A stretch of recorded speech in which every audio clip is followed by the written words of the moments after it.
À peu près à la même époque, les fans ont aussi commencé à creuser plus profondément la signification du nom. Et comme pour la plupart des choses avec le groupe, eh bien, la réponse n'est pas si simple. Maintenant, bien sûr, ils en ont assez qu'on leur pose ces questions sur la formation du groupe, leur rencontre, le nom. Et ils n'expliquent jamais trop rien. Ils ne prennent même pas la peine de corriger. Ils laissent juste les gens se faire leur propre avis et trouvent ça drôle. Avec la culture Internet, c'est sans doute la décision la plus intelligente. Parce que plus les gens se posent de questions, plus ils font de blagues sur Wet Leg. Eh bien, plus leur influence s'étend.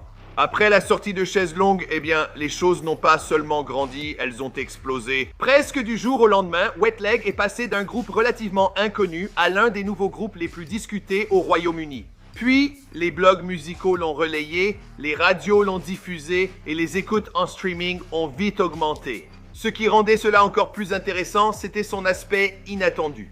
Il n'y avait pas de grand lancement, pas de campagne sophistiquée de l'industrie, juste une simple vidéo, un riff accrocheur et une ambiance que les gens n'arrivaient pas vraiment à expliquer, mais qu'ils ne pouvaient pas non plus ignorer.